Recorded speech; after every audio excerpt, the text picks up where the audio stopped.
Anita, how's your mental health? Questionable at all times. You know this. Yeah, how's the mental health of your children? Also a little bit tricky. Can I tell you my experience in trying to find therapists for myself and my kids, Mel? Yes, please. Okay, this is how it goes. You ask around your friends and your family for a referral for somebody who's nearby.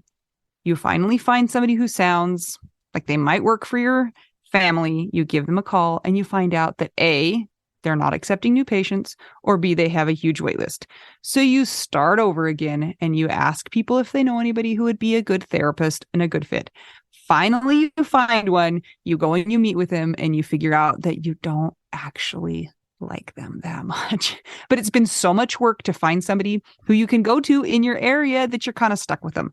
Well, do you have any ideas for how to get around this? I do, because guess what? I've actually had some therapists that I have found on my own, which involves what you're saying. Sometimes I remember one time I was like 3 hours in the bathtub on my phone looking through websites.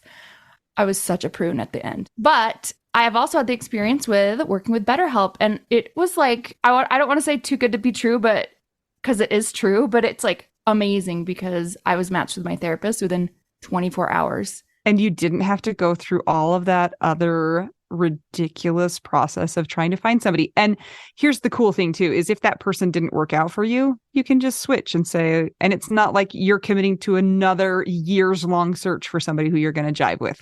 It's true. And I lucked out, or maybe just BetterHelp is really good at matching people together because I never had to change my therapist. I loved her. Perfect fit for me. And I know that some of our friends have used BetterHelp and they've had to change therapists, and boom, same day, you can change.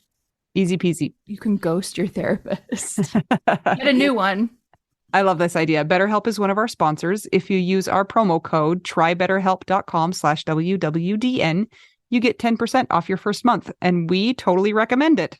Yes. Get some therapy. That's trybetterhelp.com/WWDN. Anita, I'm not sure if I can handle the peasant dress phenomenon any longer. Why? And is it because you think my dress looks like a peasant dress? You told me it is a peasant dress, and I think it looks great for you. Thank you. For me, however, I have a different body shape. It doesn't work for me. Is anybody else thinking to themselves, why are we going back to the clothes that I wore in junior high? Like the mom jeans? What? Mom jeans. And also, why are we also going back to Victorian era? That's weird. Okay, but at least Victorian era, it's had like a good solid while since it's been in fashion. We can remember when the mom jeans were cool. It's true, but it's very lacy and you're not creepy. Yeah, you're not down with that. Well, I do love the neon colors being back. Yeah, I love that. All part. you want is t-shirts with cats doing weird things on them. Basically, I've been the same since I was born. And I will continue to wear t-shirts and jeans. Yeah, that's me too. Except for when I get dressed up like I am today in my peasant dress. But what about mom jeans? No. What about pleats in mom jeans? Why? Remember that? Yes. And the braided belt? Yes. It's like the combo for the worst looking jeans. Like, let's make my hips look bigger than they actually are with these ridiculous pleats. And stonewash pleats too. Oh. Yes. What do you guys think about the fashion? Maybe some of you love peasant fashion. That's totally cool. Or mom jeans. Just don't.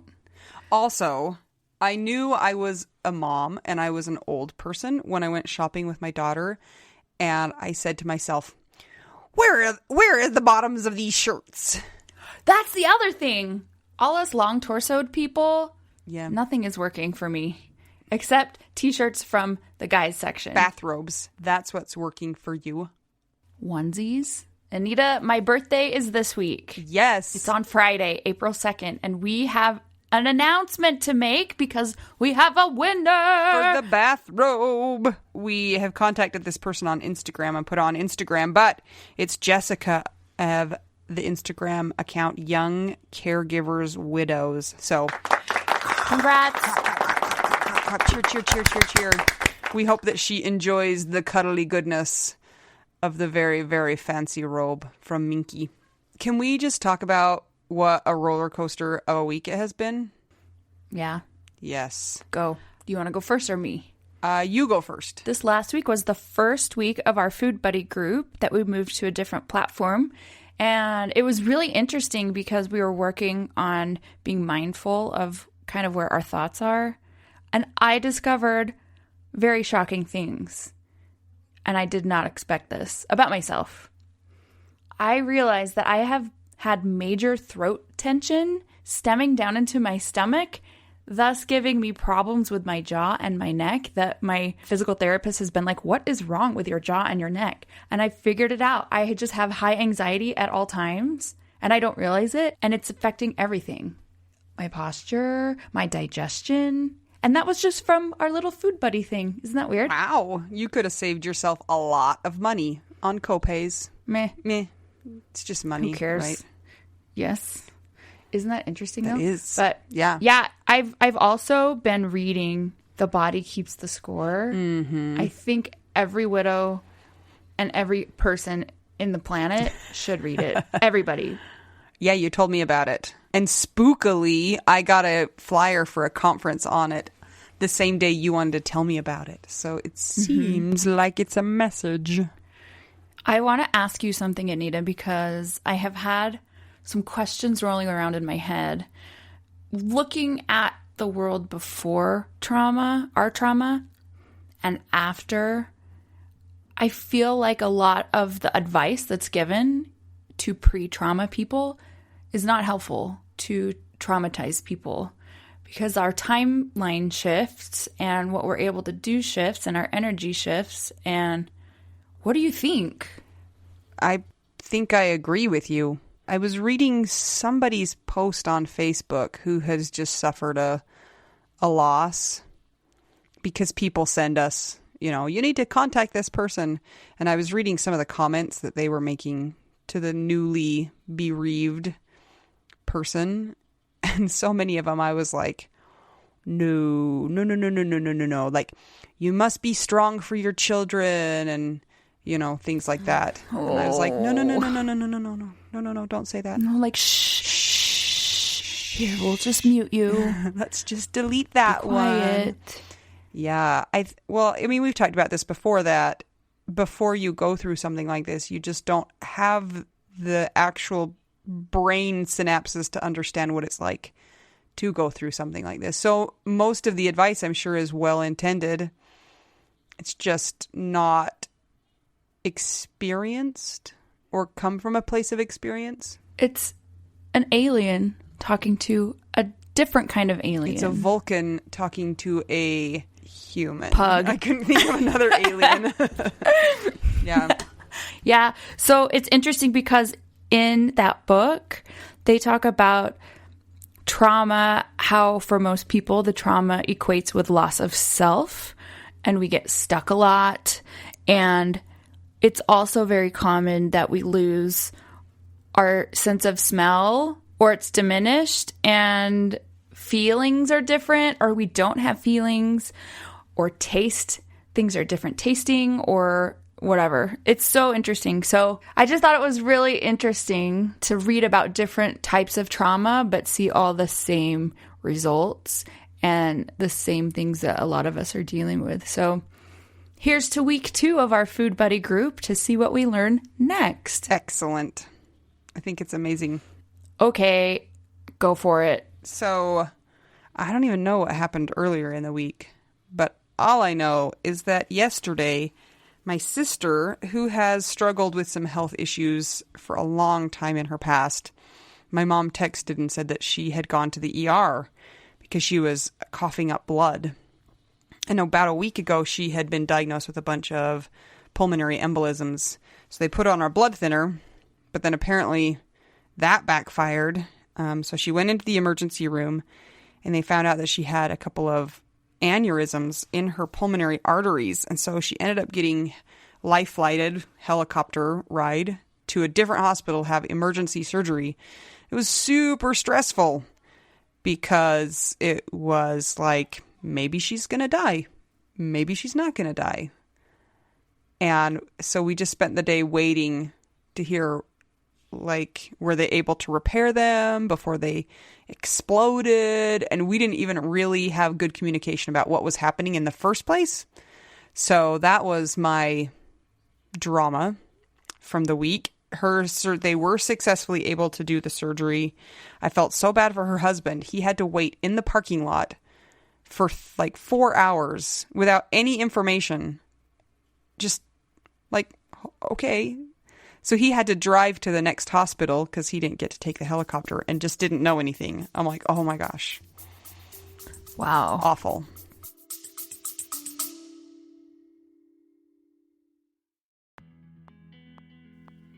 Sometimes we assume that unless we had a huge life insurance payout, we don't really need to know anything about investments or even finances. But guess what? A little knowledge of finances is critical for all of us. Maybe your partner was in charge of that stuff, and now you find yourself making all the decisions. Maybe you're mad about that. Maybe I am. Nicole from the He's Gone But the Money's Not podcast is here to help. She tackles financial literacy by telling the stories of women and widows and finance experts, and shares the lessons they've learned as certified financial planners.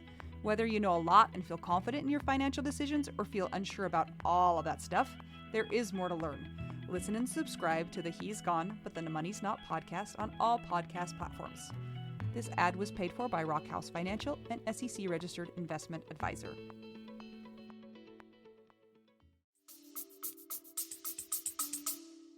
That's traumatizing. Yeah. And so scary. Yeah. It was actually really hard for my daughter. It was pulling up a lot of memories and experiences for her. So we didn't sleep. She just sat next to me on my bed and we watched like the entire season of The Good Place, which kind of was like a poor choice in a way. That's so funny. Yeah. I told you that's the show Scott was watching when he died. They found it on his iPad later. What? Premonition much? That's crazy. I didn't remember that if I knew that. I knew you were watching Stranger Things, but I didn't remember The Good Place. Anywho. So she's stable right now. She's doing well considering? Yes. And then it's just like figuring out where to go from here. But gosh, just like too much to deal with. And although it's not mine to deal with because it's not, my person, it's one of my close people. Yeah, that's a lot. Yeah. Blessings to you, and I'll bring you more licorice. Yes, Mel brought me salt and vinegar potato chips to deal with my unrest. Jittery, agitated, like impatient, wanting to hear all of that kind of stuff. And I kept texting my mom all of these questions because, I'm a medical professional. So it was like, what about this? What about that? What about this? And she just kept replying, dunno, don't know, don't know, don't know. And I was like, oh, what good are you? And you couldn't even ask anybody because her husband was in the parking lot. He didn't even know anything. Yeah. So. Jeez. I know. Well, hopefully things go well this week. And also you have something hopefully exciting coming up tomorrow. Guys. Oh, man. So I think I have expressed my desire to get back to the adventure family that we used to be. So it's our spring break this week. And I found plane tickets that were so cheap to go to Arizona. So I bought them like lickety split. And I'm going to go take my kids to Saguaro National Park in Arizona. But I was looking at the itinerary and I accidentally bought the tickets for 9:30 at night instead of 9:30 in the morning. So we're going to be flying in the night, getting there way after bedtime, and then having to drive. I'm just like, what? I should not be allowed to make decisions because I didn't look carefully enough. So we're leaving at 9:30 in the nighttime, and when we're coming back home at 9:30 in the daytime. So we're going to be in Arizona for approximately 13 minutes and then come back home. Okay. I'm just going to balance out the extreme. You're actually going to be there for 3 days. Yes. We'll be there for two full-ish days. But we are going to spend some of that time driving to and from the national park. Because the national park is actually in Tucson. I hope that you have a good adventure, even though the circumstances are reversed with the plane ticket. Yeah. And I'm just like, of course I can't do it right. Of course I can't nail it on the first time. I have to do it and make it trickier for myself. But it will make a great story when we get done, hopefully. And for a minute there, I was like, we're not going to be going at all because my sister is in this dire shape, but I think we're going to be able to go. I hope everything goes well. I, too, am leaving town because of my stress and anxiety with my sister's situation and also everything that's causing my throat to be jacked up. I'm going to visit Scott's parents with my dogs. I hope you have a wonderful time. You have to drive, what is it, like 7 hours to get there? No, it's like 4.5. Oh, really? Yeah. It seems like 7. I know you don't have a lot of experience driving beyond 30 minutes because you fall asleep. It's true. But I did drive there once, and there was a brush fire. This is too much information. Brush fire. There was a brush fire on the freeway, and so we were stopped. And I was going up there for a race, so I've been trying to hydrate really well. And I was like, I am going to pee my pants. Because we were just stopped on the freeway. And I'm like, there's nowhere to go outside. There was no trees, no bushes. I made it, but I have never been so close in my entire life. That happened to me one time, and I have bottles in my car, and I have no shame. The end. Well, I was not prepared. So the end. Anita, speaking of accidents and fires. What? And bikers, funnily enough, did you know... Well, and I'm going to Boise. That's where Scott's parents are from. And when I was first dating Scott, there was a story in the newspaper up there that there is a fire, a wildfire, basically, taking out this whole entire like part of a hill. And the reason why it was there was because a biker had to go to the bathroom, number 2. So he did, and then he covered it up by burning it, and then it started a fire. Like, this is the worst case scenario. That would be so embarrassing. But why would you light it on fire? Okay, but first of all, why would you admit that that was you? That's what I want to know. I don't know. Anyway, should we do our Patreon shout out? Yes. Wow, sorry guys. That went somewhere real fast. Somewhere weird. We're going to start with the dead husbands. And our first dead husband is a secret dead husband. So we will say, yes. Widows, you got this. Keep going. Constance Dahlbach. David Kelly. Don Satterwhite. Ivan the Meisner. Kat, the one named unicorn. And Katie Kuntz. Next we'll go on to the widow wives and widow besties. Amy Sapp. Ashley Hahn. Danielle Katterberg. Dennis Brazo. Jenny Taylor. Jenny Wang. Kirsten Stromberg. Laura Bradbury. Missy Schubert. Rachel Barbosa. Sarah Morris. Sylvia The Shore. The Winehouse, the Karen from the Canada. The Canada. Anna Tracy. Christina Scambato. Christine Anderson. Diana Becker. Emily Thornton.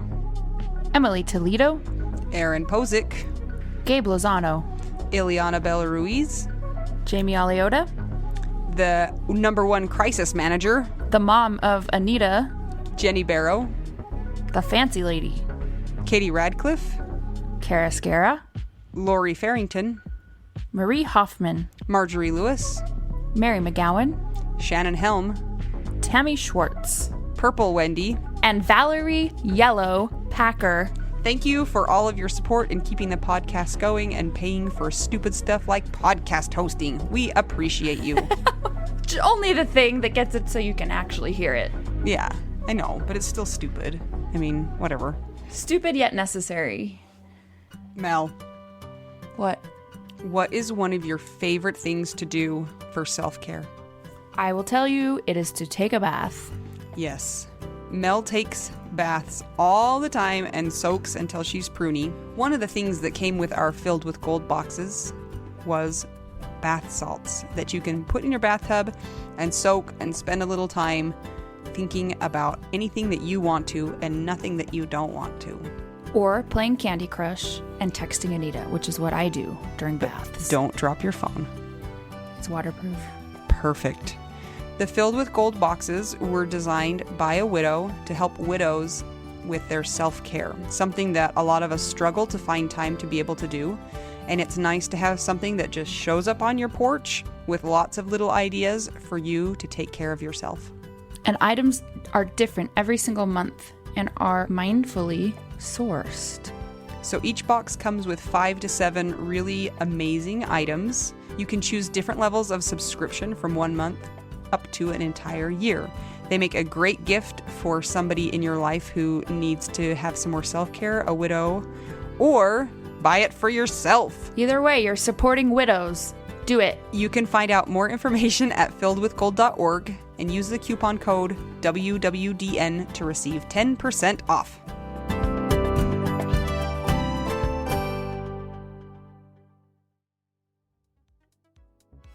Speaking of supporting widows, join our Patreon if you'd like. It's super fun. There are 4 tiers and it helps us. What more do you need?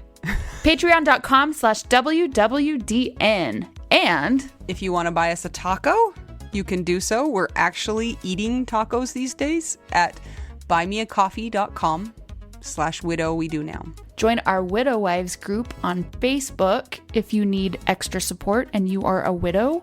Yes, make sure you answer all of the questions. We've got someone helping us sort through those responses, and I'm telling you, we are turning down so many people because they aren't responding with all the questions, and we're super protective of the group. So make sure you answer all of the questions. Email us if you have issues or problems. Are you stoked for today's episode? I am. I'm pretty excited. Let's get to it. I'm Anita. I'm Mel. We're 2 young widows, and we're trying to figure out Widow we do now. Mel, Joanne, Margaret Shore. Yes. Would you like to introduce our guest today? Thank you, Anita Louise, for that lovely, lovely intro. Yes, we are talking with the lovely and talented and widowed Emily Lassiter today. Emily, welcome. Thank you for having me. I'm excited about being here today. Emily, immediately I know where you're talking to us from, but I want you to tell us. I knew it in the first 3 words she said to us, you guys. Is it that bad? So I am in Birmingham, Alabama. So I was wrong. I just knew you were in the South somewhere because she said, hi, y'all. Hi, y'all. Yes, I know. Doing podcasts, I've realized that I really do have a pretty thick Southern accent. So please excuse. I'll try to be more eloquent. No way. Let your Southern out. I know. Sometimes when I get, talking about serious topics and I really kind of get into it, I realize, it comes out strong there. But yes, I am broadcasting from Birmingham, Alabama. Emily, do you want to tell us just a little bit about yourself? So I'm in Birmingham. I grew up in Montgomery, Alabama, so just down the street, the capital of Alabama, and went to Auburn University and then went to Alabama Law School and grew up with my husband in Montgomery. And then he also went to Auburn and then to law school with me. So we... You were a high-powered legal team family. Well, we were that odd couple that also after law school, we went to work together at the same law firm. He did corporate work and I did litigation, but it was kind of perfect because, young attorneys, the work-life balance is hard. So at least we were together and enjoyed that part. So after law school, we moved to Birmingham and both, took a job at a firm here. And I practiced law for 14 years and then decided to take some time off with my girls and took a part-time position for a few years. And then in 2014, my husband, who had always, really, we knew each other since we were 15 years old, had always wanted to fly. Like that was his passion. And so he had the opportunity to work with a client who was actually a pilot and who offered to teach him how to fly. So over the course of the past few years, he had been learning how to fly and had been flying a lot. So, but he only flew for a hobby, but oftentimes had business in Texas. And so would fly himself over to Texas and loved it more than anything in the world. And so, but then in February of 2014, he had a plane crash while trying to land in some bad foggy weather outside of Houston. And thankfully, he was alone. and crashed into a field. So nobody else was hurt. But he died instantly. And, when you kind of think through the actual mechanics of what happened, there's a good chance he might not have even known what was happening, because sometimes you can get disoriented. So you don't know if you're going up or down. And so, anyway, but a quick, fast death. And his business partner was actually at the airport when it happened. And so, I was contacted very quickly, and thankfully they were able to call some of my best friends who came and told me in person. And at the time, we had 2 girls, and they were 7 and 9. And so at 39, I was widowed with these 2 girls, and just kind of sat there and, it's just I always give the analogy of, I had been to a conference the weekend before he died, and this woman that was talking had written up on a, those big notepads that are you use at a conference, that are the giant post. It was a giant post-it note. It was one of those. Yeah.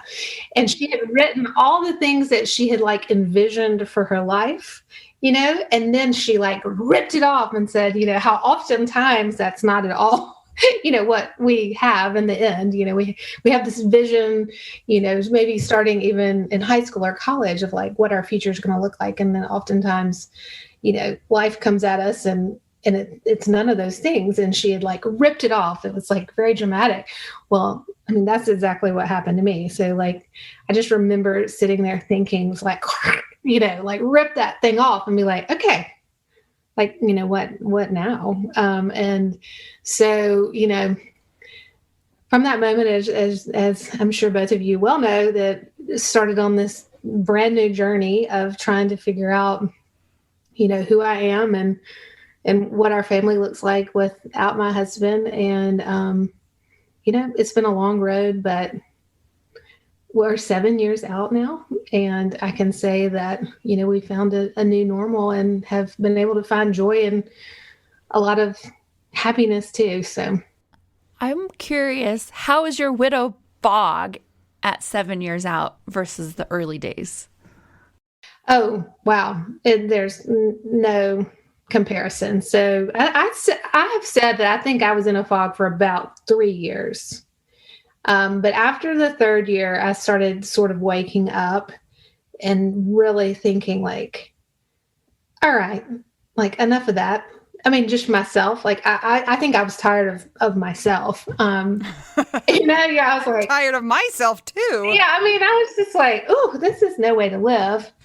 But I think it was a time that I needed to take. I can push through just about anything. And so I had to be very intentional about grieving, just because my go-to response is to be busy, and to, focus on my girls and focus on whatever it was that I came up with that day. And what I watched happen was, I took those years off from work, and was very thankful that I got to be at home with my girls. But so the first year, though, that definitely, I don't even know what I did that first year. But then the second year, I started, volunteering at the school, and, just different little things to get out of the house, so that I wasn't just kind of sitting there all the time. And I'm sure it was probably because I was, hovering around my children. I felt like I was hyper focused on their every breath and need. And, I was so worried about them and how they were handling it. And, we did a lot of counseling. And so, it was a lot of hands-on parenting. And then, I got asked to be on this board, and then I got, and so all of a sudden, year 3, what I realized was I'm really probably ready to go back to work, because I now have almost a full-time job volunteering at all these things that were not really probably even my strong suit, but what I was, you're I could be getting paid right now. Yes. And so I thought, okay, Yeah, I've been waiting to try to figure out if it's time to go back to work and what I needed to do. And that's, really what I did was I just like woke up one day and I was like, yeah, I can go back to work. I can actually make money. I think I've recovered. And another weird thing was I really for all those 3 years, I really fully expected to wake up one morning and be so depressed that I could not get out of bed. Like I just felt like that was going to happen or was inevitable. And it really didn't. I mean, I definitely had sadness and there were days that I stayed at home and didn't want to engage with anybody. But I feel like that grief, like I really thought this was going to take me down. So I couldn't function any longer. And it didn't. It didn't do that. And so I think maybe at that mark I realized like I think we're going to be okay. It might not be pretty, but it's going to be okay. I'm curious to know if the change in how you were functioning was so subtle that you weren't able to see it until you had gotten that 3 years out and looked back and said, this is where we were in the beginning and look how far we've come? Or did you feel it happening as it was happening? And does that question make any sense? It makes 100% and it makes sense. However, I think I was aware of it. I was aware that I was changing but it took me a while to be okay with the fact that I was changing. So, like I said, my husband and I had been best friends from the time we were 15. And so what was happening in those 3 years was I was realizing that I really didn't know who I was apart from him. We had been so close and so much a part of like each other's lives. I mean, really not a whole lot had happened to him that I didn't know about. I mean, it was just like we had gone to high school together, college together, law school together, everything. And so you worked together. You did everything together. All the things. And so I was uncomfortable with the fact that I didn't know who I was anymore. And so, but around that year 3, I realized, okay, like I'm going to make it. We are going to be okay. I mean, it might not be pretty, but we're going to be okay. And like, I've got to figure out who I am. And this is like, chapter 2 of the journey. And, that was a really interesting thing for me because I really had always thought I was very independent and I just realized I wasn't, and so then I had this really interesting thing happens because I began telling people that I wanted to go back to work, that I wanted to do something outside the home. And as y'all heard me say, I live in the deep South. And so there's many, many women that stay at home. And I think there were a lot of people who were very concerned about me going back to work because they thought that was too much, that would be too much pressure on this young widow. You should be able to stay at home and not have to have the stress of going back to work full time. And I had a lot of suggestions for jobs. So then maybe the top 3 were I should be a substitute teacher in the school system, because then I could just say if I wanted to go that day or not. And you could make $12 a day. Yeah. And if y'all knew me, that was probably not the best fit. It's going from a litigation attorney to a substitute teacher. Yeah. I was like, I have a question about the Deep South. Uh-huh. Do you guys grieve in all black with fancy dresses, like Deep South Southern Belle dresses? Because I think that would be rad. That would be awesome, but it did not happen. Okay. Man, sometimes we wear those hats because we're ridiculous, so we're curious. That's yes, right. No, none of that. Maybe back in the day, unfortunately, that has just bygones. Yeah, so the other job, now this would be a good Southern thing, is that I should like work at the church. So I should be like the church secretary. There were a couple of positions opening at the church. And then also there was another one where somebody needed like a receptionist. Oh, yes. You're highly overqualified. Okay. For all of those. But all of them were like part-time, low stress, lots of flexibility. And that, you know, that's what people threw out there. Well, of course, I'm sitting there thinking, you know, that's not what I envisioned. But I had, and to everyone else's credit, I had said I do not want to go back to practicing law. I mean, practicing law in a private. I was going to ask that. No, I mean, you know, that's a tough job in any circumstance, but to be a single mom and then to have not been doing that for a while and then to try to get back in there. Do you think it would have been also hard because it was so intertwined with your life when your husband was alive too? Well, so I had, from the time I had my first daughter, who was 9 at the time, we had not worked together. So we had a break. So no, I didn't feel that way, but it did sort of represent a different part of my life. And so, and as I was like trying to think through like who I was and like who I'm going to be, that just wasn't a part of it. I knew that. And then also, just as, you know, many people who are listening know, anytime you have an event like this, it causes a lot of time to reflect on what your life is like and what you might want to do differently, especially now with like this newfound realization that like really we are not in control. I mean, you know, and so for me, I thought, okay, like if I only have another year to live, like I want to choose my next job. Like that's like all I have, you know, like I want to do something that I find purpose and meaning in. And but I didn't know what it was. So, you know, a lot of people say that and then they're like, and then I just went and did this and it was amazing, but I didn't know what it was. Like I didn't know what I wanted to do. And so what I decided to do was, okay, I am going to go back to work and I am going to take a job that is probably not the best fit for me, but it is flexible and, you know, it paid well and it had good benefits and was more in the corporate world. And they had approached me out of the blue to come work for them.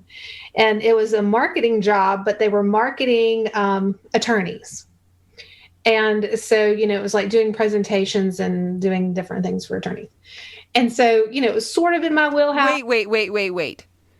They were marketing to attorneys or they were marketing the attorneys themselves? They were marketing to attorneys. So it was a lot. Okay, because I was like picturing in my head, like, here we have a nice Clemson graduate in a blue suit. And over here, Yale. Yes.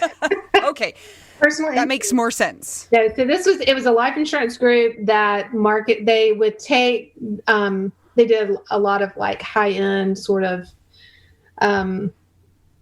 very complicated life insurance analysis. And so they would go and market like what they could do to different attorneys, like estate planning attorneys that were serving clients with their estate plans who might need more life insurance. This seems like it fits well too, because as a widow, you've got a little bit of street cred to be like, you need yourself some life insurance. Well, and I've said often, like, it was down to either like what I'm doing now or selling life insurance, because I could sell some life insurance.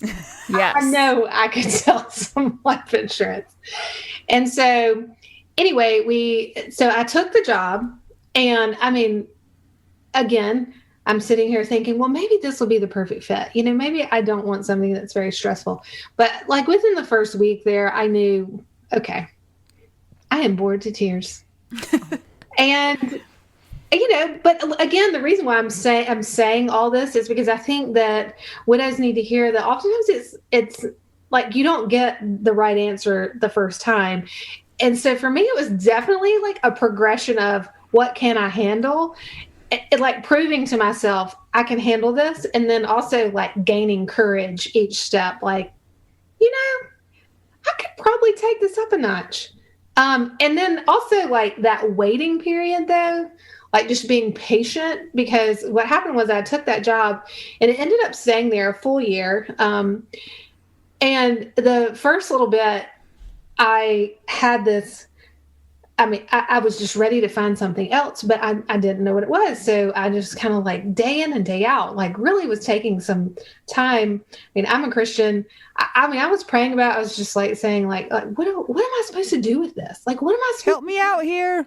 Hello. I mean, yeah, Tell I'm me like, what to do. anybody, a voice, anything, like help me. And so what was interesting about that was my daughter at the time played basketball. And we had one thing I forgot to mention was I did take my girls out of school for 6 months and we traveled around the world. Did I leave that out? Wait, that's so cool. Yeah. I'm like, Can we sidebar about that right now? we did do that. And, honestly, it kind of fits into the story because we had in some of my volunteer work as working with this nonprofit. And we had the opportunity to go on a trip with them. They were writing a book and doing some stuff. And so we ended up going all through Europe. And then we went to Hong Kong and we went to India and we went to Russia. I mean, like we went all over. And I was able to take my girls with me, obviously, but I took them out of school. And it was so interesting because it was really after that trip that I said, okay, we're going to make it. What are we going to do next? And it was just like seeing the world and like, there's people everywhere, that have it so much worse than we did. We saw like how big the world was and also like how blessed we were. And for my girls, I think they saw that,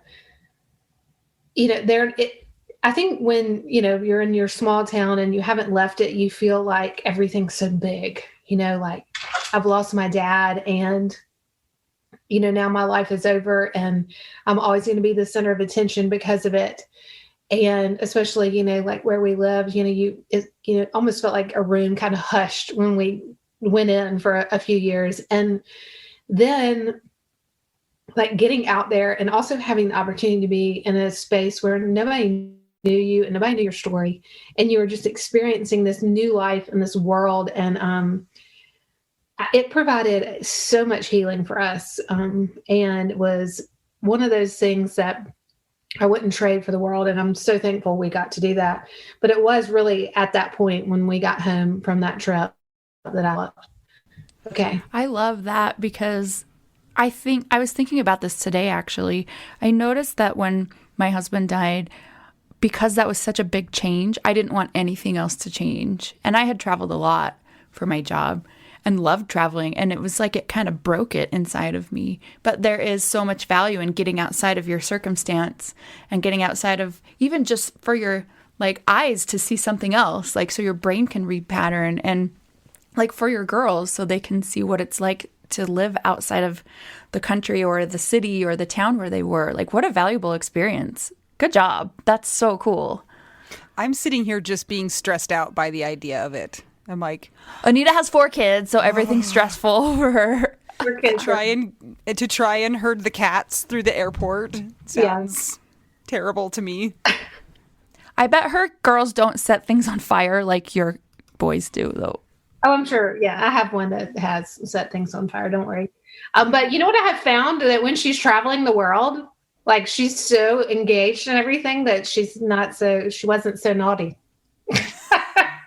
I know that. How old were they? They were 7 and 9, you said? At that time, they were 9 and 11. But, also, I will say the trip provided a new experience for the 3 of us that sort of bonded us together as like a new family without my husband, because my husband was like larger than life and fun and exciting. And I was always the one that was like the task oriented, like we've got to get all these things done. And, and I loved his spontaneity and I loved adventure, but like we had not experienced that just with the 3 of us. And so I think they felt like, and I mean, I did too, but like felt like we were like living his legacy, like that he would be proud of us for doing it because he did have such an adventurous spirit. But then it bonded the 3 of us together as a new unit.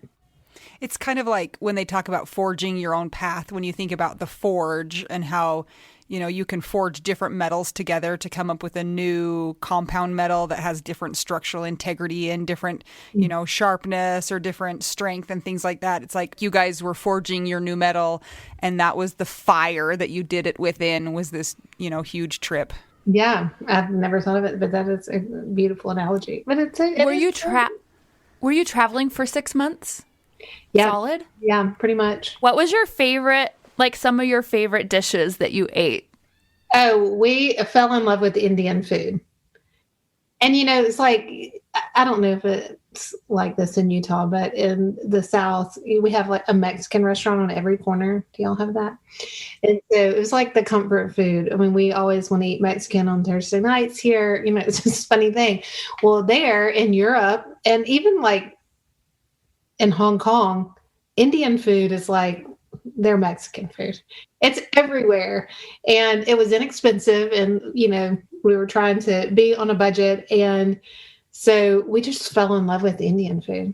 Can we just have like a super weird interjection?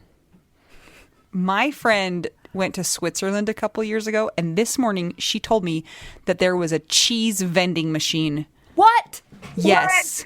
What? And their biggest regret was that they didn't stop and buy a wedge of cheese out of the cheese vending machine because it was like $25. They should regret that. Yes. 100%. Mel, let's go to Switzerland and find the cheese vending machine.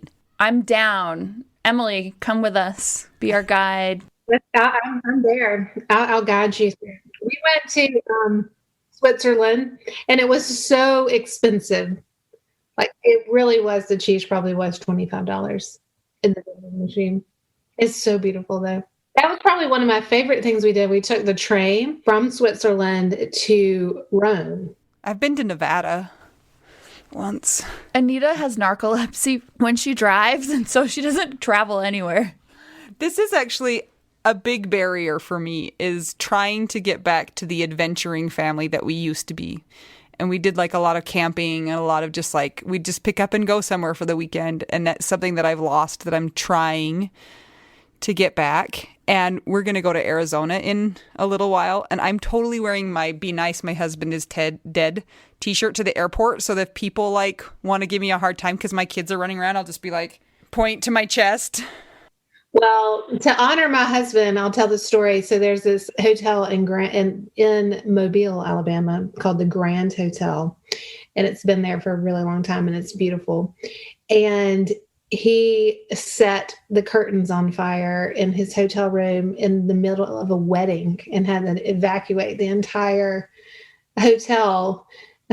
How did he do it? And how old was he?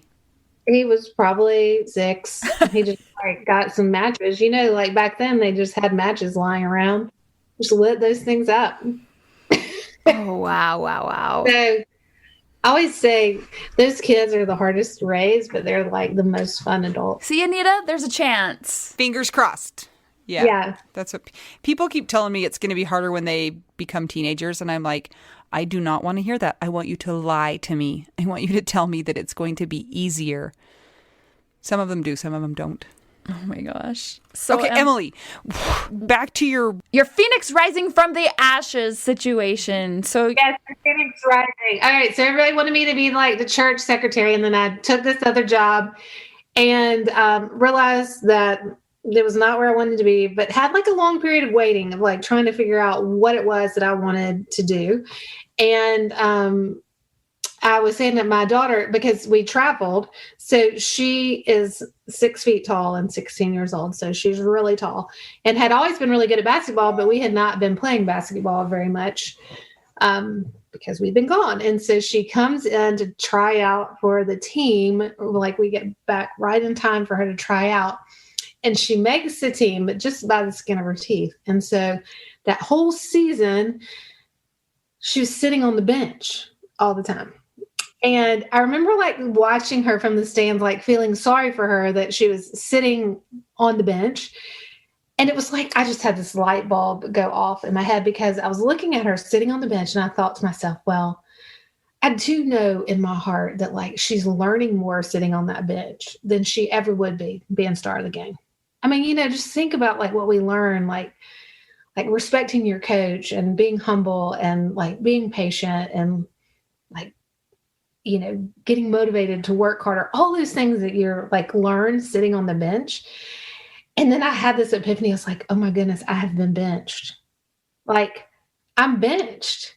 And so I had like a year of being benched but I at least had that like mentality. I was like, all right, I've got to figure out what it is I need to do during this year so that I'm ready to then like blow this joint here. I'm like, I'm getting out. I don't know what it is, but I'm ready. I want to be a starter now, coach. I do.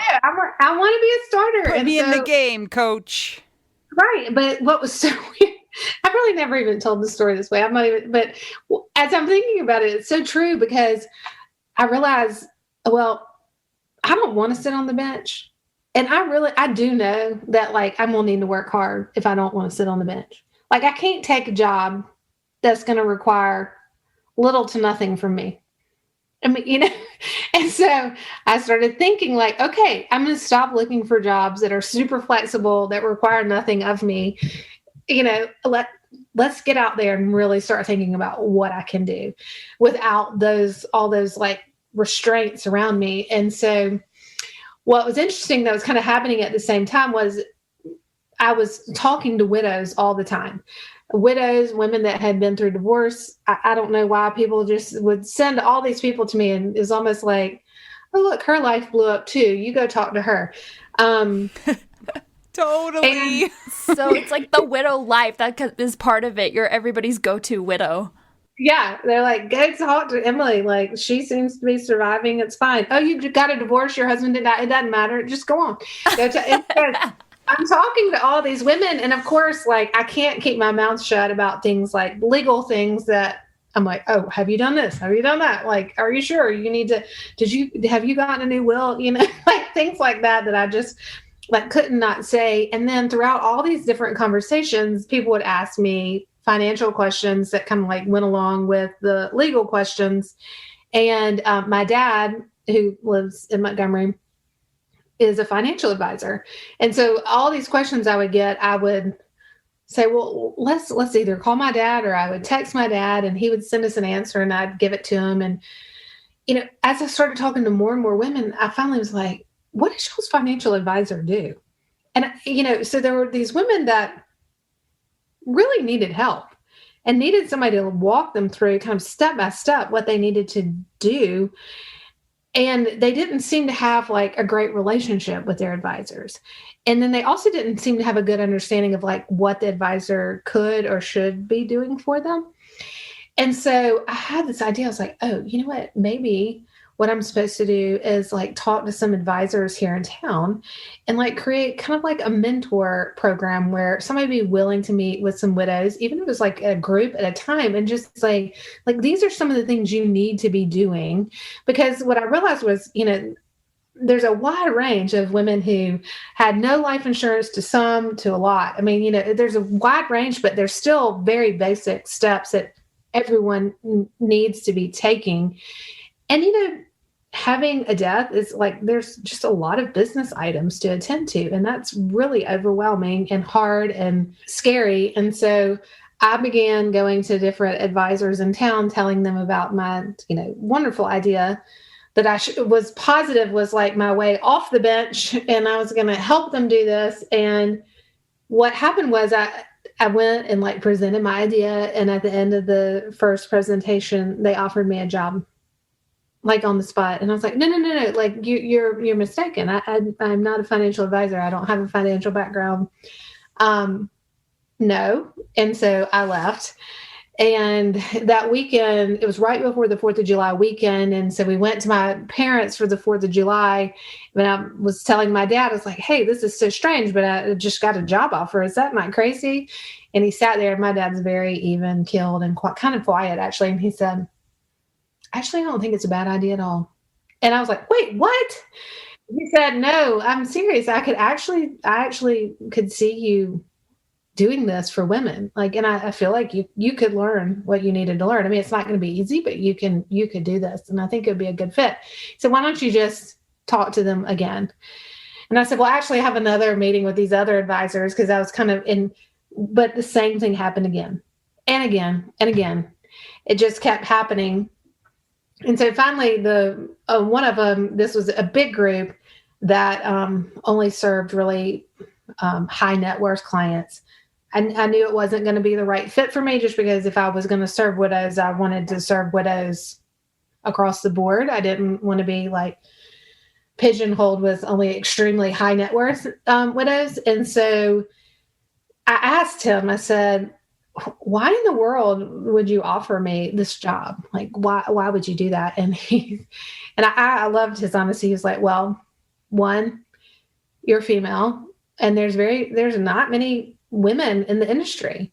And we all want more women to be in the industry, but it's really hard to recruit women. And then he said, two, you're an attorney. And I know that I can teach you anything that you need to know. Like being an attorney, you already know half of it anyway, of what and why we do things. And then he said, third, he's like, you're a widow. And we all want to serve widows well, but we really don't know how to. And he just was like, your experience would be invaluable to us. And I think you would connect well with our clients.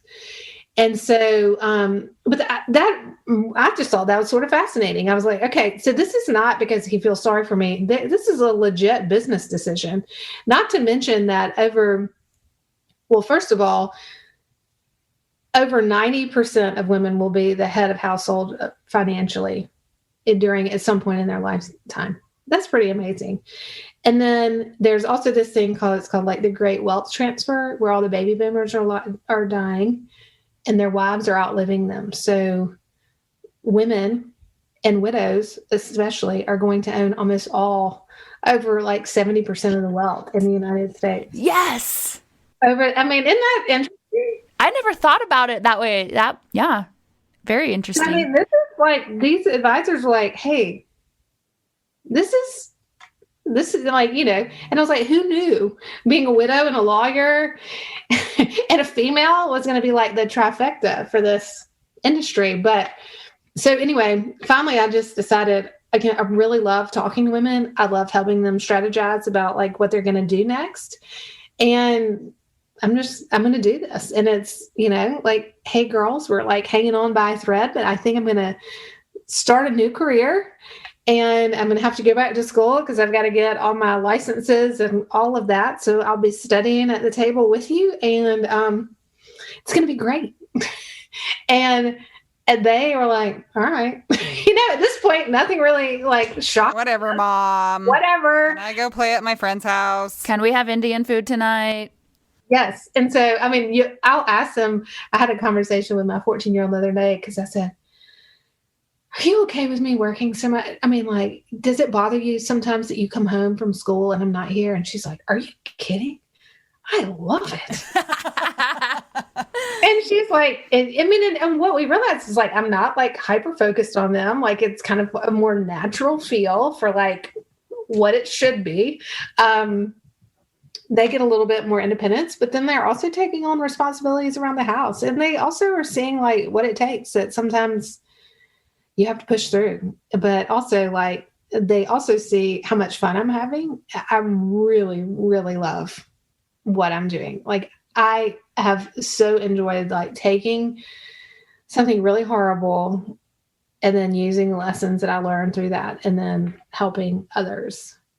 And you didn't even have any idea that would be in your future when you knew you wanted to change. Isn't that, it's so interesting as you're telling your story, it reminds me so much of the creative process of anything like art, music, building a business. And sometimes it's pretty foggy in front of you and you have a general idea of what you want to do, or sometimes you just know that you want to do something else and you have no idea what it is. And so you've lived through that benching process, and I love that analogy. And the reality is we have to go through whatever we need to go through. And then sometimes the right opportunity has not even been presented yet or doesn't exist yet. And that could be part of the reason too why we don't have a clear path. So I love that as you made that journey that things became more clear to you and that they came out of nowhere. Yeah. It's like inspiration. Well, and I think too, like that inspiration for me was like getting to the point where I opened my mind to like not just the safe options. And I think that was probably the hardest part for me. And I think as widows, again, like that we have it said over and over and over that like we deserve safe because we've been through the hard.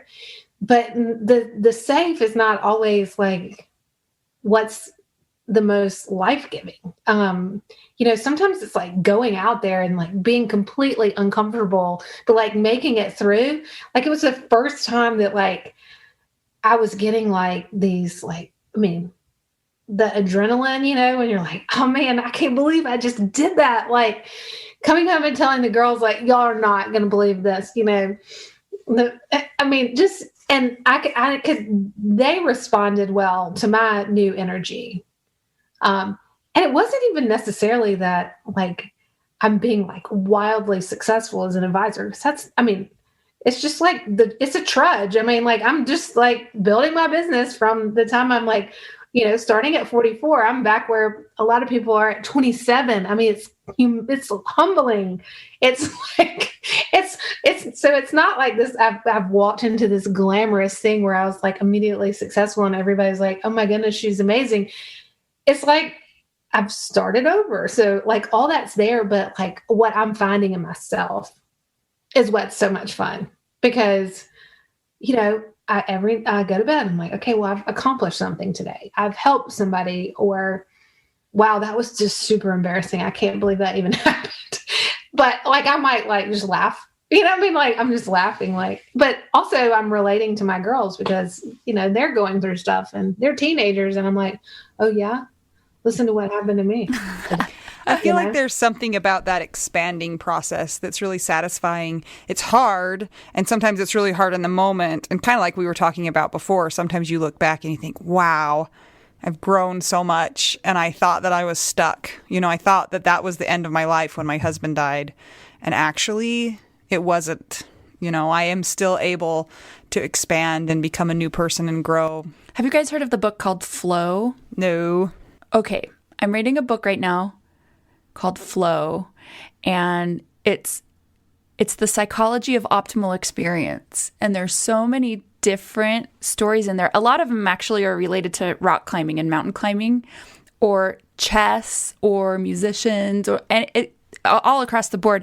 But it's talking about how when we make goals as humans, if they can't be totally out of reach, but if they're doable, but they stretch us enough, that's when we start to notice that we can follow that flow and be motivated and have optimal inspiration. And so it made the reference in the book. You could, for example, make a goal to stay on the couch for the rest of your life and watch TV and not die, and you will attain that goal. But that type of a goal is not something that's going to feed you or to help you grow as a person. And so I'm just listening to you talk, Emily, and thinking about this book and how then the book transitions into, however, if you are doing something like starting a new career and you can just do one step in front of the other, what you realize is that you are not in control of the outside experiences, but what gives you that energy is that when you are making those transitions, you start to be in control of your movements. And that gives us optimal experience psychologically. So it's just interesting. It's interesting to see psychology of growth and how people that have been totally decimated can make these steps forward and ultimately have a really, really great life when in the beginning they may just be thinking, my life's over. I'm done. Thank you, Professor Mel. You're welcome. I love that. It makes me want to read the book because it is so true. It's like, it gives you hope, like hope that you'll keep moving forward and hope that you'll build something that provides joy and it has. And it's like a healthy distraction too. I have a question for you, Emily. So you kind of mentioned this earlier that widows come in all different categories, from in really terrible financial situations because of the death of their husband. And some people are better off because their husband died, which is hard in and of itself sometimes for people to deal with. But for some people, they don't have as much flexibility in, it's like, no, you got to get a job right now and you've got to provide for your family. Do you have any advice for taking care of the now, but also trying to figure out what will give you joy in the future. Yeah, I mean, and I think that's why I tell the part about taking the job that was like not super exciting, because I didn't know what I wanted to do, but I did know how much money I needed to make. I mean, so kind of part two of my job is, we have this, a private wealth management group called Somerset here in Birmingham, where we serve, between 80 and 100 families. And it is a very niche practice. We serve people who have either complex planning needs, or they need a lot of hand holding. So a widow, want somebody that's gone through a divorce. And we also serve, like we call them, the irrationally generous, the people that love to give money away. Ooh, Wait. know some of these people. Me too. Can you have them call us? Yes. But I mean, like, we love that because there are a lot of advisors, that's not the focus, but there's a lot of legal and tax strategies you can help them optimize their giving. And so that's a fun place to be. And it's fun to help them dream of like what they're going to do with this excess wealth. And so there's a lot of like thought process that goes into, what do we do with this? How do we want to handle it? What do we do with our children? Like, how do, there's just there's just a lot of complexities to that. And so, I went into Somerset with Lauren Pearson. She's another advisor here in Birmingham, and she had been practicing in wealth management for almost 14 years.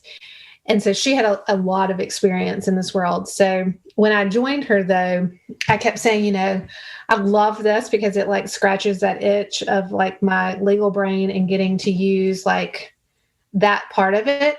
But then also but I kept saying, there's these widows that don't have anything who really need help as well. And I'm having a hard time kind of like making that, like, I really feel like I should be serving them too, if that makes sense. And so she said, okay, well, I've been working on this idea and I'd love for you to join me, like buy in and be a partner with me on this. And so what we did was we started something called the Wealth Edit. And the Wealth Edit is an online community where women come together to learn and to talk about wealth. And so what we do is we have online courses, we do office hours where we can talk to women. We have like roundtable discussions where women can talk to each other and like, might say, Anita, where'd you get that shirt? And you're like, oh, guess what? I mean, here. And I'm like, oh, that's awesome. I want to go there. You can find it here online. And, that's how we talk to one another. And it should be the same H&M. way. H&M. I love H&M. And so, you want to say like, we like to talk in those conversational tones, but we've been told, especially in the South, that talking about money is tacky. And so you're like, oh, you can't talk about money. And so here I am. And kind of to the point of your question is like, okay, I knew I needed to make $80,000 a year in order to like continue to live the lifestyle that we were accustomed to. My dad, the financial advisor, had gone through, we had figured out how much I spent every month. We saw how much I had coming in. And he was like, this is how much you need to make every year. Now, you don't have to go back to work immediately, but this is your goal. And this is where you need to be. And you need good benefits and, all those other things. And so one of the things, though, that I found throughout this experience was, here I had my number. We called it my magic number. And so as I started interviewing, and then first of all, like that number was not like totally out of the realm of like a possibility, because I was an attorney and I had worked for years. So that wasn't so weird to think that I could make that. So it was a realistic number. But so I started interviewing with these people, and every time they interviewed me, they said, well, how much do you need to make? And I'd say $80,000. And they'd be like, well, I've done my math and I've looked at my our monthly expenses and like what I need to be saving for college and all these, other things. And I need to make $80,000 a year. And of course, every single time it was a male that was interviewing me for whatever reason. And every single time they offered me $80,000 or more. What? Yes. And so and on a couple of them, like that was way more than probably they were paying the person before me. But what is so interesting about that, and this is my tip for women that need to go back to work and need to go back to work now, tell them your magic number. You need to figure out how much you need to make. And that's a pretty easy math equation. And you can put my information in the podcast notes and they can call me and I will help you figure it out. But if you have your magic number, you come into that interview with a confidence that, because that's always an awkward question. And a lot of women, especially when we're feeling weak and timid, you want to say, I don't know. I mean, I know I've been $12 a day. And then, is that okay? I don't know. I know it's going to be hard because I've got my kids and I need to leave for carpool. Like, no, none of that. Just say, I need to make $80,000. I think everybody should just ask for $80,000. $80,000, yeah, whatever. Yeah, just use that number. But it was funny because I think it also it projected confidence that I know what I need, and I know what I'm worth. I know what I'm worth, and then also I'm here to stay because I have my bills I've got to pay. I mean, this is not. I'm not being flippant about this. This is not just because I'm feeling bored at home. I'm truly going back to work. I'm looking for a place. Okay, here's my next question about that.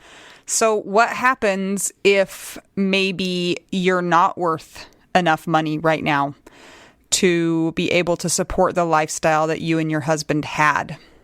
Maybe you don't. Maybe you're not an attorney. Maybe you didn't ever finish college or, whatever. Then what? Right. Well, I think that it kind of goes back to the other point that I made. It's it's going to be hard. But just because it's hard doesn't mean that it's going to be bad. And so sometimes it means. Ooh, that quote gave me the chills. It's I mean, I've definitely reduced my lifestyle. We had to make some significant changes. We went from being a dual attorney, a dual income, and there was a lot that changed. And there's still a lot of things that I don't get to do that my friends are doing. And, but it's a mindset shift. I'm proud of what I'm doing. I love to see, and this is going to sound odd, but I live in a, kind of a community where there's a lot of haves.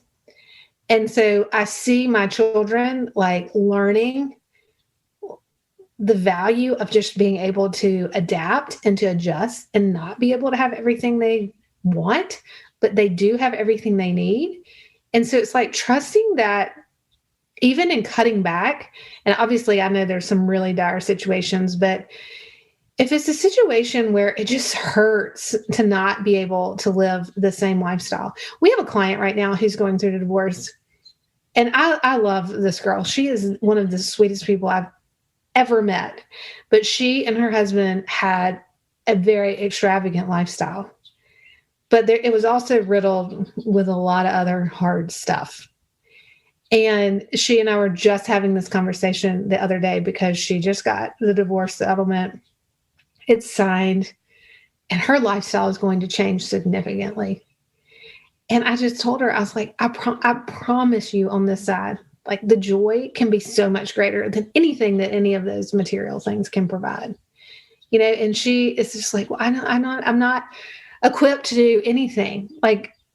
I'm a kindergarten teacher. How am I ever going to do this? And I just being on the side that I am was you got to be willing to work hard and you have to make the changes that you have to make. But there's just a whole world of possibility out there. And, it's as women, as we all come together and we encourage one another and find that value, deep in us in the flow, I mean, it's so interesting. I don't know. It's just a mindset. It's just, you have to change that mindset. This reminds me of the quote. It's something like, girls compete with each other, women help lift and empower one another. Mm-hmm. And I think we're starting to see a lot more of that as more females are in the workforce, more females are feeling they're able to have a voice, Mm-hmm. more females in good situations are helping bring other people up, to help them as well. So we really love what you're doing. And thanks so much for sharing your story. Yeah. So one of the things that the wealth that it does, and this was something that came out of COVID, really. So, we launched on International Women's Day last year. So last March 8th. So we're now just turned 1. And on March 12th, we went into quarantine. So like this business plan went out the window, and we were like, okay, well, what are we going to do? And now we're like, let's use this time wisely. Everything can be done through Zoom or whatever. So we just started like doing like online interviews and podcasts and all that stuff for the Wealth Edit. And what we found was like women more than ever were realizing, oh my goodness, like we're in the middle of a pandemic. We didn't anticipate this. Like either, we didn't have the savings that we needed, or like, I don't even know if we're going to be okay, because I don't even know enough about our finances to ask questions, or, I've lost my job. What do I do now? How do I find a new one? And so what we were seeing were a lot of small businesses. I think it was the same across the world, but all these small businesses were really struggling. And so Lauren, my co-founder, said, she's like, I think I'm going to give like just $3,000 of my own money and like do like let women, like tell us what they need it for, and we can give it. And her friend said, nobody wants $3,000. What are they going to do with $3,000? She said, You want it? And so she's like, well, how much do I need to give? And she's like, we're what, $25,000. $25,000 is enough to like make a real difference in somebody's business. But the catch was, what we called it was the pivot fund. And it's because what we've said is, it's sort of kind of what I was talking about, is that oftentimes as women, as like when we feel danger, when we feel like something is coming, we want to like close around and protect. It's almost like I just like I like want to get my girls up in my arms and just like bend over them and not let a thing happen to them. And what we realized was like, really, that's the best time to take a risk, because we have the least to lose. I mean, we've already lost it all. Like, and that kind of went through my mindset of like, do I change careers? Do I just like, what if I go out there and try to be a financial advisor and fail? Like, I don't get any clients and I'm just here. Like, well then, like, so what? I'll be right back in the exact same position I was. And maybe like, and I would definitely have a little more humility, you know what I mean? But like, just take the chance. And so what we said with the pivot fund was, we wanted it to be like where there was a true pivot after like something hard that happened. And so we opened it up to, I think that it was open for 3.5 weeks, and we had 194 applications. And what we did was we raised the $25,000 in like a week. We just started calling people and said, would you want to give $1,000? And we had 25 women who gave $1,000, and said everybody got to vote, based on the amount of money that you gave. And we narrowed it down to like the top 20, and then had them turn in pitches, and then had the top 5 interviewed, and everyone voted. And it was actually a girl from Birmingham who has a company called Neo Waste, and she turns this. This is not really relevant to the story, but I just think it's so cool. I'm super interested to know. So she takes contaminated waste. So like anything that's recyclable, like, if you have a pizza box, but it has paper and cheese on it, they can't recycle. So it just gets tossed in the trash. And so she can take contaminated waste, which is everything from like pizza boxes to like junkyard cars. And she has a process where she turns it back into diesel fuel. Holy cow. What sorcery I know. is this? I mean, I'm like, you are so smart. Like, that is something else. But what was happening was she needed one final part from her for the whole process to happen, and it was in India, and it was not going to come anytime soon because of COVID. And then she was waiting on some oil companies that were coming to test the quality of her fuel so that then she could resell it back into the market. They were not traveling. And so what she did was she bought a shredder that she had found, a used shredder that was $25,000. And she was using the shredder to then compact the waste. So she was buying contaminated waste and then was able to shred it and then store it by shredding it. Holy cow. That's amazing. But what was so amazing was all these women that we saw, 194 businesses. There are a lot of women out there doing really, really cool things. That had to be so inspiring to have so many options to choose from. Yes. And that's what the wealth that it, we definitely help women who've had life experiences that have prompted them to really need to understand their finances. But then we also have all these entrepreneurs that are, building a business. Doing something like that is lonely because oftentimes your friends don't understand what you're doing and why does this take all this time? And then, so we've got all these entrepreneurs out here doing cool things. And then we have these women who have had these life events but they're hearing all these women and what they're doing. And it's so interesting to watch them kind of oh, what are they doing over here? And they start listening and what we're seeing is kind of like y'all are saying, it's these women, they're helping one another, they're building each other up and they're saying, oh, you have to consider this. Have you talked to this person? Have you that, networking, all those things. So, which is funny because you did that for us before we started recording. You were like, yes. Have you heard about this? You need to go to this place. Yeah. So same Z's. You're the same. I know. I love it. And I love what y'all are doing. Oh, this is so fun. Thank you. It's been so good to have you and to hear all of your stories. They're so inspiring. I know. You are a one-of-a-kind widow, I feel like. I've never talked to somebody quite like you. You're so cool. You are cool. And I love it when we get to talk to people who are a few years out and kind of have hit that peak of horribleness and are coming on the way down and building their new life and able to really see some of the good that came out of their tragedy. So thank you for sharing your story. And thank you for the good and awesome work that you're doing for other widows, even the ones who are not super rich and wanting to give all their money away. I know.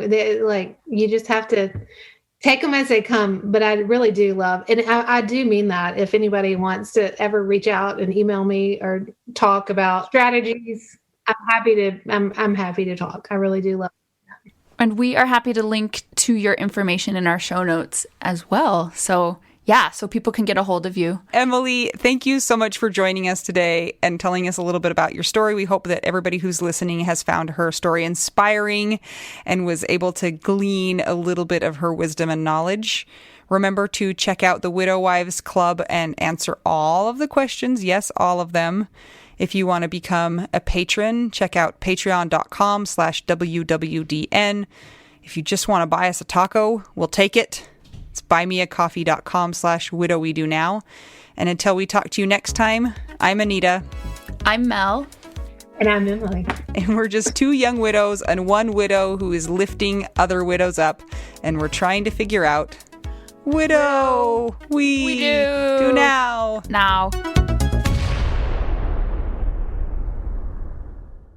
This is my favorite thing to discuss with you. Tell me, what is it? One of my favorite things. I do enjoy tacos and cheese and dogs. This is about how you cannot pay hundreds and hundreds of dollars for a phone plan, especially when you're a widow, your person is dead, you might have kids, you might need another option, and you just want your phone to work, you want unlimited texting and service, and you want it to be $25 a month. It blows my mind that they have plans that start at $15 a month. That is so cheap. And the cool thing is it uses other 5G networks. And so you don't have to pay extra for that. And you still get great service. Yep. Anita and I have traveled all over and I have used my phone. So I highly recommend it. And my mom's even on it. When my dad died, we put his phone down to the cheapest plan, which is $15 a month. And I think my mom's on the $20 a month plan, and it's so worth it. It's so much cheaper than what we were all paying before. So I highly recommend it if you're on a budget or not. Who cares? Ryan Reynolds is in charge of the company, and they send you free stickers with Ryan Reynolds temporary tattoos. It's kind of the best. So if somebody wants to sign up, what can they do, Anita? Go to trymintmobile.com/WWDN. Seriously, you guys, such a great idea. Save yourself some money. And if you're worried about losing data or having any changes with your phone, not going to happen. They walk you through it.